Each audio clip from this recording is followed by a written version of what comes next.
കൂടി FC ഗോവ സ്ക്രീനിന്റെ വലത്തു നിന്നും ഇടത്തോട്ട് വെള്ള നിറമണിഞ്ഞ് കളിക്കുമ്പോൾ കേരള ബ്ലാസ്റ്റേഴ്സ് പരമ്പരാഗതമായ മഞ്ഞയും നീലയും അണിഞ്ഞ് ഡയാൻ ഡ്രാസിച്ചിന്റെ കോർണർ എത്തുന്നു. 3 മിനിറ്റ് പിന്നിടുമ്പോൾ ഫ്രീ ഹെഡർ.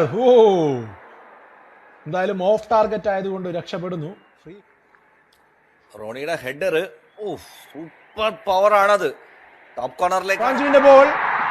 നിഹാൽ റൈറ്റ് ഫ്ലാങ്കിലൂടെ നിഹാലിന്റെ ക്രോസ്. ബോബിന്റെ ഒരു ടച്ച് ഉണ്ട്. അല്ലായിരുന്നെങ്കിൽ അത് വിക്ടറിന്റെ പാതയിലേക്കായിരുന്നു. ഉണ്ടായിരുന്നു. Very decent ball. ഡിഫൻസിന്റെയും ഗോൾ കീപ്പറിന്റെയും ഇടയിലേക്ക് അല്പം കൂടി ഒരു ബെൻഡ് കിട്ടിയിരുന്നെങ്കിൽ അതൊരു ഗോളിൽ കലാശിക്കുമായിരുന്നു. അപ്പോഴും ഗോൾ കീപ്പറുടെ ഇടപെടൽ വളരെ മികച്ച രീതിയിൽ. കെവിൻ യോക്കിനെ കണ്ടെത്തുന്നു. Kevin Yoke versus Sandesh Jhingan. യോക്കിന്റെ ക്രോസ് നിലം പറ്റിയുള്ള ക്രോസ് ആയിരുന്നു. വിക്ടറിൽ എത്തുന്നില്ല, കാരണം ബോബ് ജാക്സൺ. പൊസഷനിലൊന്നും കാര്യമില്ല. അറ്റാക്കിൽ കൃത്യത കൊണ്ടുവരാൻ സാധിക്കും. കെവിൻ യോക്ക് ബോക്സിനുള്ളിൽ ഒരു കട്ട്ബാക്കിനുള്ള സാധ്യതയുണ്ട്. ഒന്നും മടിച്ചിരുന്നു, പക്ഷെ ഇപ്രാവശ്യം അദ്ദേഹം കൃത്യമായി മുന്നോട്ടേക്ക് പന്തെടുത്ത് നീങ്ങുന്നു. അതിനുശേഷം ബിബിനിലേക്ക് എത്ര സുവർണ അവസരങ്ങൾ ക്രിയേറ്റ് ചെയ്യുന്നു എന്നുള്ളതാണ് കാര്യം. അതിനുള്ളൊരു അവസരമാണ് ഡയാൻ ഡ്രാസിച്ച് ബോക്സിനുള്ളിൽ. പക്ഷേ ഡ്രാസിച്ചിന്റെ കാല് വളരെ നല്ലൊരു ട്രിക്കി പാസ് ആണ് നെമിൽ നിന്നും വന്നത്. അതെങ്ങനെയാണ് ഡ്രാസിച്ചിന് മിസ്സായത് എന്ന് അറിയില്ല. എന്തായാലും ഇന്ന് കേരള ബ്ലാസ്റ്റേഴ്സിന്റെ ദിനമാണോ എന്നുള്ള സംശയം ഈ ഒരു കിക്കിൽ നിന്നും ഉടലെടുക്കുകയാണ്. റബി എത്തുന്നു. സഹീഫിനെ മറികടന്നുകൊണ്ട് റബിയുടെ കട്ട് ബാക്ക്. ഫ്രെഡിയുടെ ഒരു ബ്ലോക്ക് ഉണ്ട്. രണ്ടാമത്തെ ബ്ലോക്കും വരുന്നു. വീണ്ടും ഡ്രാസിച്ചിലേക്ക് എത്തുമ്പോൾ ഈ പ്രാവശ്യം ഭേദപ്പെട്ട രീതിയിൽ തന്നെ കട്ട് ബാക്ക് പാസ് വന്നു. നെവിലിനാണ് ആദ്യം ഒന്ന് ചുവട് പിഴച്ചത്. ഒന്ന് ഡിഫൻഡറെ മറികടക്കാനുള്ള ഒരു ശ്രമമായിരുന്നു, പക്ഷെ അതിൽ അദ്ദേഹം വിജയിക്കുന്നില്ല. അപ്പോഴും ആ പന്ത് ഡ്രാസിച്ചിലേക്ക് നൽകിയതല്ല. ഡ്രാസിച്ച് ആ പന്ത് പിടിച്ചെടുത്ത് നെമിലിനെ കണ്ടെത്തുന്നു. ബോക്സിൽ നെമിലിന്റെ ഷോട്ട്. ഷോട്ട് എന്ന് പറയാം. ഫാർ പോസ്റ്റിലേക്ക് നല്ല പവർ ഉണ്ട്, കേളുണ്ട്. പക്ഷെ എക്സിക്യൂഷനിൽ ഒരല്പം പാളിച്ച. ഒരു സംശയവും അക്കാര്യത്തിലില്ല. എന്തായാലും ആ പരിക്ക് ബ്രൈസനെയാണ് ഗ്രൗണ്ടിലേക്ക് എത്തിക്കുന്നത്. കൂടുതൽ പ്രശ്നമാകും. സീസണിൽ ആ ഒരു നിലവാരത്തിലേക്ക് എത്തിയിട്ടില്ല എന്ന് പറയാം. ഫൗള് നേടിയെടുക്കുന്നു അവിടെ ഡയാൻ ഡ്രാസിച്ച് ഫ്രെഡിയിൽ നിന്നും. ശരിക്കും ആ പന്ത് കടന്നുപോയി. റിയാക്ഷൻ ശ്രദ്ധിക്കുക, അതൊക്കെ റഫറി നോട്ട് ചെയ്യുന്നുണ്ട്. പന്ത് തനിക്ക് അദ്ദേഹത്തിലെ ഒരു മേധാവിത്വം പുലർത്താൻ സാധിച്ചില്ല. അതുകൊണ്ട് തന്നെ നമ്മൾ ഫുട്ബോളിനോടുള്ള സ്നേഹം നമ്മളെ ഒന്നിച്ചു നിർത്തണം. ഈ കളിക്കാർക്ക് വേണ്ടത് പിന്തുണയാണ്, അതിന്റെ അപ്പുറം വേറൊന്നുമില്ല. ആകാശ് എന്നുള്ളതാണ് നിയമം. കാരണം അത് കളിക്കാരുടെ ഹെൽത്ത് ആണ് പ്രൈമറി കൺസേൺ. അവിടെ നമുക്ക് കാണാം ഉദാന്തയായിരുന്നു അത്. ഉദാന്തയാണ് ആ പന്ത് മീറ്റ് ചെയ്യുന്നത്. ബിബിനുമായിട്ടൊരു കോൺടാക്ട് സെൻട്രൽ സ്റ്റേജിൽ നിറഞ്ഞു നിൽക്കുന്നത്. അപ്പൊ അതിനുള്ള കാരണം, അതിനുള്ള പ്ലാറ്റ്ഫോം ഈ ടീമാണ്. ഇതുപോലൊരു ടീം നമുക്ക് ഫസ്റ്റ് ഡിവിഷനിൽ വേണം. എന്നാൽ മാത്രമേ മുന്നോട്ടുള്ള യാത്ര സുഗമമാവൂ. പ്രതീക് മണ്ഡലിന്റെ വിസിലെത്തുകയാണ്. ആദ്യ പകുതി കലാശിക്കുന്നു. Half time in Kochi. It's Kerala Blasters 0, FC Goa 0. ഇറങ്ങുകയാണ് കേരള ബ്ലാസ്റ്റേഴ്സും FC ഗോവയും. രണ്ടാം പകുതിയിൽ കേരള ബ്ലാസ്റ്റേഴ്സിന്റെ കിക്കോടുകൂടി പോസിറ്റീവായിട്ടുള്ള തുടക്കം. കെവിൻ യോക്കിനെ കണ്ടെത്തുന്നു. കെവിൻ യോക്കിന്റെ മുന്നേറ്റമാണ് ഫ്ലാങ്കുകളിലൂടെ. Kevin Yoke, Vipin Mohanan short corner ആണ്. നന്നായിട്ട് തന്നെ ഫ്രാഞ്ചുവിനെ കണ്ടെത്തുന്നു.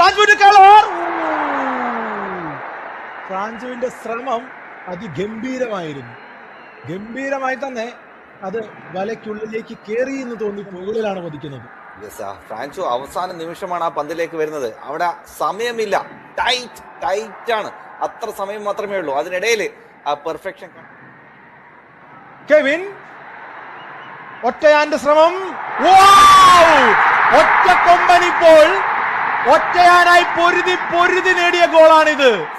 തുടങ്ങിയ അന്ന് മുതൽ ആഗ്രഹിച്ചു പോയിരുന്ന ഒരു കാഴ്ച ഇവിടെ. ആ പ്രതീക്ഷയുടെ കാര്യം പറഞ്ഞിരുന്നു. പ്രതീക്ഷക്കൊത്ത് ഉയരുന്നു.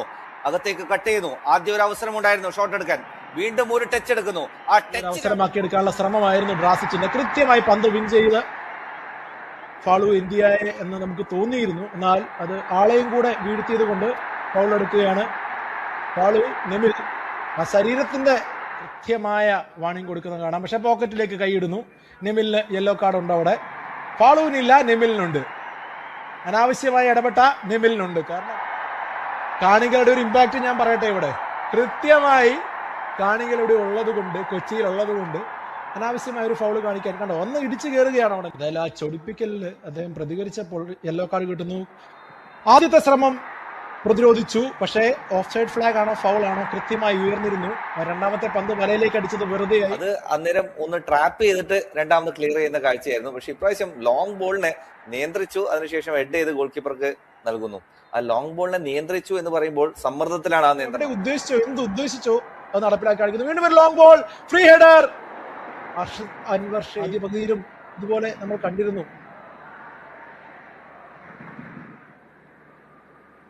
എന്തായാലും ഹാഫ് സ്പേസുകൾ കൃത്യമായി മുതലാക്കുന്നുണ്ട് എന്ന് വേണമെങ്കിൽ പറയാം. പ്രത്യേകിച്ചും ഗോൾ കീപ്പറിനും ഡിഫൻസിനും ഇടയിലുള്ള സ്പേസ് അങ്ങനെ ഒരു ശ്രമം നടത്തി പോലുമില്ല. മറുവശത്ത് ആയുഷ് ആൻഡ് ഇത്തവണ നെമിലിനെ ബോക്സിനുള്ളിൽ കണ്ടെത്തുന്നു. നെമിലിന്റെ ആദ്യ ഗ്രാൻഡ് ഫിനിഷ്. ഈ കോഴിക്കോടുകാരന് അവസരം നിഷേധിച്ചാൽ പണിയാണ്. ഇന്ത്യക്കാരന്റെ മലയാളിയുടെ 31ാമത്തെ ഗോളാണ്. മലയാളിയുടെ 31ാമത്തെ ഗോള്, നെമിലിന്റെ ഈ സീസണിലെ 2ാമത്തെ ഗോള്. അവിടെ ട്രാപ്പ് ചെയ്യുന്നു, പിന്നെ അവിടെ സമയമില്ല, ട്രാപ്പ് ചെയ്യുന്നു. അതിനുശേഷം ശ്രീകുട്ടൻ റൈറ്റ് ഫ്ലാങ്കിൽ, ശ്രീകുട്ടന്റെ കട്ട് ബാക്കിന് പക്ഷെ ആരും എത്തിയിട്ടില്ല. എത്തുന്നു കെവിൻ യോക്ക്, വന്ന വഴി ഒരു കേളർ ശ്രമം. ആ പന്തിലേക്ക് വരുമ്പോൾ നോക്കുക, അത്ര നല്ല ഒരു പൊസിഷൻ ആയിരുന്നു. അല്പം കൂടി ഒന്ന് സ്ക്വയറായി വരാമായിരുന്നില്ലേ എന്നുള്ളൊരു ചോദ്യമുണ്ട്. അതുകൊണ്ട് തന്നെയാണ് ആ നിയന്ത്രണം ലഭിക്കുന്നത്. ബോറിസ് എന്തായാലും സഹീഫിന് വന്നപ്പോൾ സഹീഫിനൊപ്പം പോയി. പുതിയ മറികടന്ന് കെവിൻ യോക്ക് ഫാർ പോസ്റ്റിലേക്കാണ് നൽകുന്നത്. ശ്രീകുട്ടൻ പക്ഷേ നാരോ ആംഗിളിൽ നിന്ന് ഹെഡ് ചെയ്യാനുള്ള ശ്രമമായിരുന്നു. ഇത്തവണയായിരുന്നു അദ്ദേഹത്തിനത്. കെവിൻ യോക്ക് അല്പസമയം അദ്ദേഹം പന്ത് ഇട്ട് വട്ടം കറക്കി ഡിഫൻസിനെ, അതിനുശേഷമാണ് ആ പാസ് വരുന്നത്. അത് പറഞ്ഞ പോലെ തന്നെ അവിടുന്ന് ടാർഗറ്റ് അവർ തമ്മിലുള്ള പരസ്പര ധാരണ വിളിച്ചു പറയാതെ തന്നെ അറിയാം. ഒരു ലോങ് ബോൾ വരികയാണ്. ഡ്രാസിച്ചിന്റെ ഫിനിഷിംഗ് ഇന്ന് കേരള ബ്ലാസ്റ്റേഴ്സിന് അനുകൂലമാണെന്ന് തന്നെ ഫാൻസി ആയി പോയി ആ ഫിനിഷിങ്. ആ പന്ത് നിയന്ത്രിക്കുന്നത് നോക്കുക ഗംഭീരമായിട്ട്.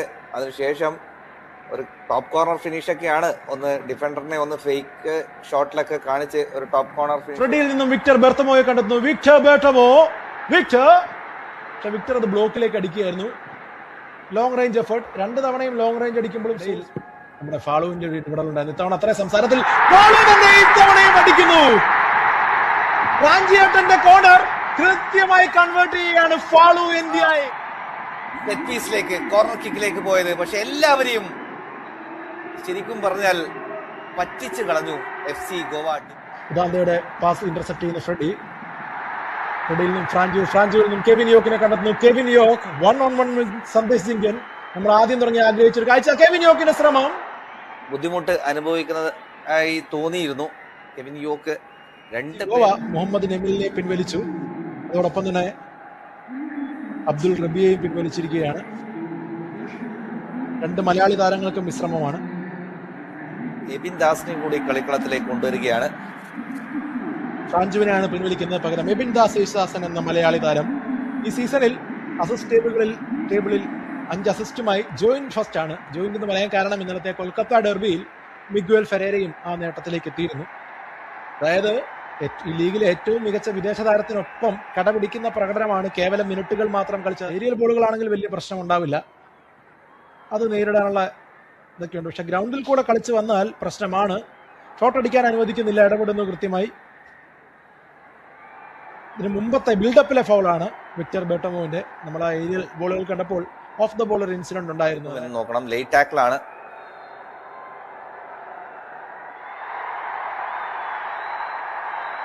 ആകാശ് ലോങ് ബോൾ, ഒരു ഓഫ് ദ ബോൾ ഇൻസിഡന്റ് ഉണ്ട്, പക്ഷെ അത് വകവയ്ക്കുന്നില്ല. ഫുൾ ടൈം ഇൻ കൊച്ചിയിൽ ആഷ്ലി വെസ്റ്റ്വുഡിന്റെ 6 മത്സരങ്ങളിൽ